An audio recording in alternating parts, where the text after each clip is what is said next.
નમસ્કાર, news city ગુજરાતીમાં આપનું સ્વાગત છે અને આપની સાથે હું છું મિત્તલ ખાણિયા। મહત્વના સમાચાર સામે આવી રહ્યા છે। ગુજરાતમાં આજથી તાપમાનમાં વધારો થશે। આજથી 2 થી 3 ડિગ્રી સુધી તાપમાનમાં વધારો થઈ શકે છે। ગરમી વધી શકે છે। ગરમી અંગે હવામાન વિભાગની આગાહી।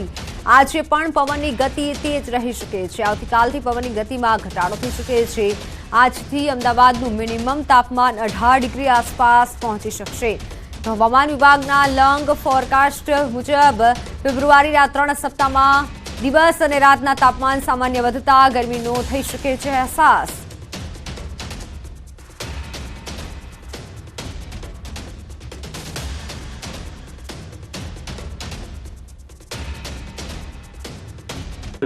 आवर्स के लिए जो मिनिमम टेम्परेचर का फोरकास्ट दिया गया है वो नो लार्ज चेंज में रहेगा और उसके बाद 2 से 3 डिग्री सेल्सियस का ग्रेजुअल राइज का मिनिमम टेम्परेचर का फोरकास्ट दिया गया है।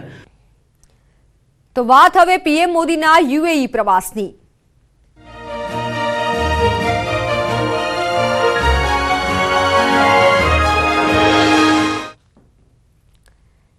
પીએમ મોદી આજે યુએઈના પ્રવાસે જશે। 13 અને 14 ફેબ્રુઆરી યુએઈની મુલાકાતે છે। ત્યારે યુએઈમાં હિન્દુ મંદિરનું ઉદ્ઘાટન કરશે પીએમ મોદી। દુબઈમાં વર્લ્ડ ગવર્નમેન્ટ સમિટમાં ભાગ લેશે। શેખ મોહમ્મદ બિન ઝાયદ સાથે ચર્ચા કરશે। યુએઈમાં રહેતા ભારતીય સમુદાયને સંબોધિત કરશે। 14 ફેબ્રુઆરીએ મંદિરનું ઉદ્ઘાટન કરશે પીએમ મોદી।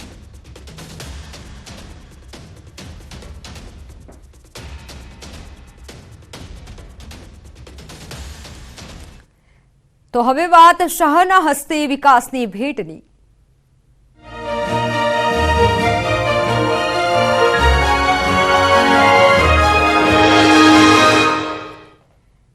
કેન્દ્રીય ગૃહમંત્રી બીજા દિવસે પણ આપશે અમદાવાદમાં વિકાસની ભેટ। અમદાવાદમાં વિવિધ કાર્યક્રમમાં હાજરી આપશે। આજે સવારે 10 વાગે શિલામાં હાજરી આપશે। સવારે 10:30 કલાકે સામુદાયિક ભવનનું ઉદ્ઘાટન કરશે। સાણંદમાં ગોદામ પરિસરનું પણ ઉદ્ઘાટન કરશે। તો સાણંદના મુડાસરમાં તળાવનું ઉદ્ઘાટન કરશે। સવારે 11 વાગે ઝોલાપુર તળાવનું ઉદ્ઘાટન કરશે। 12 વાગે સાણંદમાં વિવિધ વિકાસ કાર્યોનું લોકાર્પણ કરશે।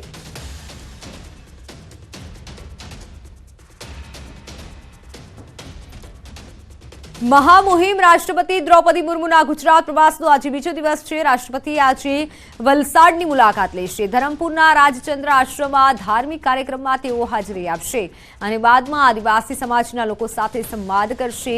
અનેક સેવાકીય કાર્ય સાથે સંકળાયેલા રાજચંદ્ર મિશનના ધાર્મિક અને સેવાકીય કાર્યક્રમમાં રાષ્ટ્રપતિ ઉપસ્થિત રહેશે।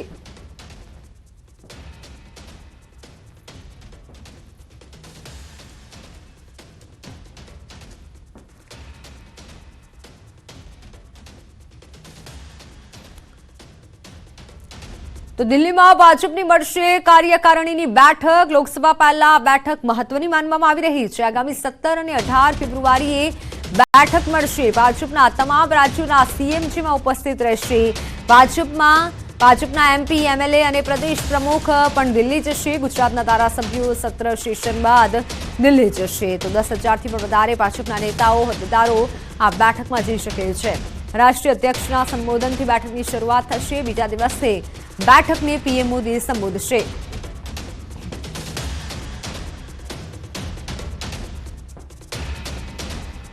તો હવે વાત 51 શક્તિપીઠ પરિક્રમાની।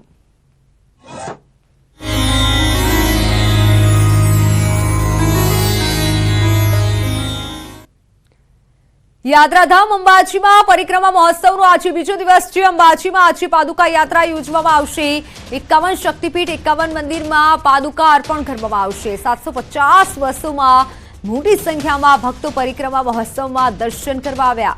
મંદિર પરિસર પણ રંગીન લાઇટોથી ઝળહળી ઉઠ્યું છે। ગબ્બર પરિક્રમાના પ્રથમ દિવસે જ 2 લાખથી વધુ ભક્તોએ પરિક્રમા કરી હતી।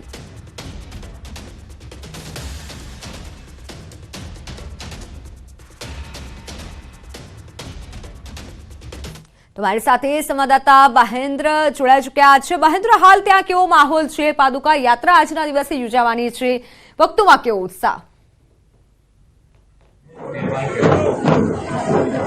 બિલકુલ મિત્તલ, આપને બતાવી દઉં કે જે ગબ્બર પરિક્રમા મહોત્સવનો આજે બીજો દિવસ છે અને પ્રથમ દિવસે 2 લાખ ઉપર કરતા શ્રદ્ધાળુઓમાં અંબાના જે પરિક્રમા છે પરિક્રમાનો લાભ લઈ ચૂક્યા છે અને આજે બીજા દિવસે છે જે પાદુકા પૂજન અને પાદુકા યાત્રા સાથે ચામર યાત્રા જોડાવાની છે. જે પાદુકાઓ છે એકાવન પાદુકાઓ વિવિધ એકાવન મંદિરોમાં સ્થાપિત કરવામાં આજે બીજો દિવસ છે ત્યારે પણ મોટો રંગ જોવા મળી રહ્યો છે. આપણે બતાવવા માંગીશ કે આ વિસ્તારના આદિવાસી લોકો છે એ પરિક્રમા માટે પહોંચ્યા છે અને પોતાની જે સાજ છે એ સાજ સાથે પોતાના નાચગાન સાથે આ પરિક્રમા મહોત્સવમાં પહોંચતા જોવા મળે છે. ખૂબ જ ઉત્સાહ આ આદિવાસી લોકોમાં જોવા મળી રહ્યો છે અને આપ જે રીતે જોઈ રહ્યા છો કે આદિવાસી લોકો છે તે કેવી રીતે નાચગાન કરી અને પોતાનો ઉત્સાહ જે મનાવી રહ્યા છે અને એમના અંદર જાણે મોટો પ્રસંગ એમના માટે આવ્યો હોય તેવી પ્રતિતિ આજે આ બીજા દિવસે જોવા મળી રહી છે. ને એટલા જ ત્યાં પુરુષો સાથે મહિલાઓ પણ જે છે એ મહિલાઓ કેટલી સંખ્યામાં જોવા મળશે કે આજે આદિવાસી મહિલાઓનો જે છે એટલો બધો ઉત્સાહ જોવા મળી રહ્યો છે કે ઢોલ સાથે લેઝીમ સાથે આજે આદિવાસી લોકો છે એ આ વિસ્તાર માટે જે ગબ્બરની પરિક્રમા પહોંચ્યા છે અને ગબ્બરમાં પણ જે મોટા આજે વહેલી સવારથી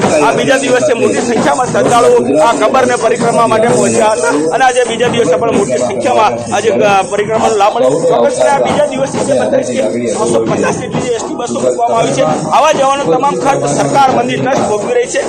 તમામ દિવસનો ભોજનનો પ્રસાદનો જે નિઃશુલ્ક ભોજન છે એનો ખર્ચ પણ મંદિર ઉઠાવી રહી છે. આમ તમામ પ્રકારની સુવિધાઓ સાથે ભક્તો આજે પરિક્રમા મહોત્સવમાં પહોંચી રહ્યા છે. મિત્તલ, બિલકુલ મહેન્દ્ર, અને સાથે ભક્તો સાથે પણ વાત કરવાનો પ્રયત્ન કરશું. તેમની કોઈ એવી ખુશી છે, તેમને શું જણાવી રહ્યા છે? હા, ચોક્કસપણે આપણે ભક્તો સાથે પણ વાત કરવાનો પ્રયત્ન કરશું. બેન, આ પરિક્રમા માટે આવ્યા છો, આપને કેવું લાગી રહ્યું છે અને શું પ્રતીત થઈ રહી છે? ખૂબ મજા આવી રહી છે અને એકદમ એટલું મજા આવે છે અને બધા કેવું સરસ નાચી રહ્યા છે. બહુ જ મજા આવે છે. આમ પરિક્રમા માટે કેવું લાગી રહ્યું છે? ક્યાં છો? પરિક્રમા માટે ખૂબ સરસ લાગી રહ્યું છે અને એકદમ એટલો સરસ માહોલ થઈ ગયો છે કે બહુ મજા આવે છે. બીજા દિવસે આદિવાસી લોકો આજે આપણા વિસ્તારમાં પહોંચ્યા છે, શું કહેશો?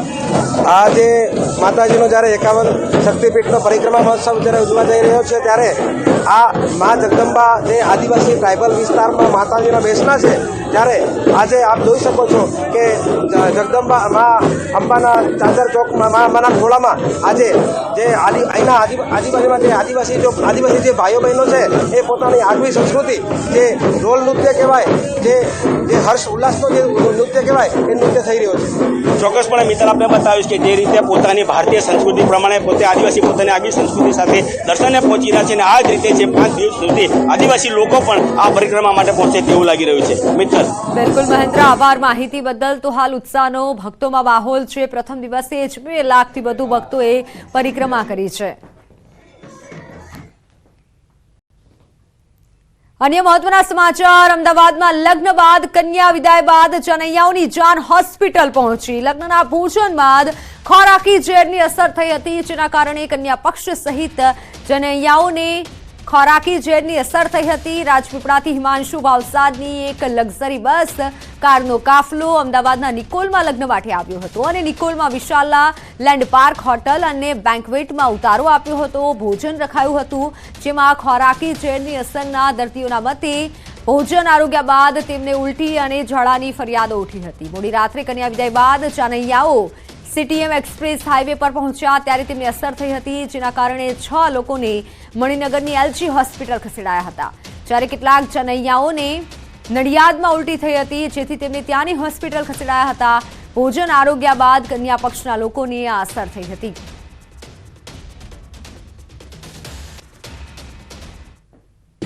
વિશાલા ડેરી પાર્કમાં જે અમે ભોજન આરોગ્યું હતું ને એના પછી 1 કલાક પછી અમને જે ફૂડ પોઈઝન થયું હતું, તો વોમિટિંગ અને ડાયરિયા થયા હતા.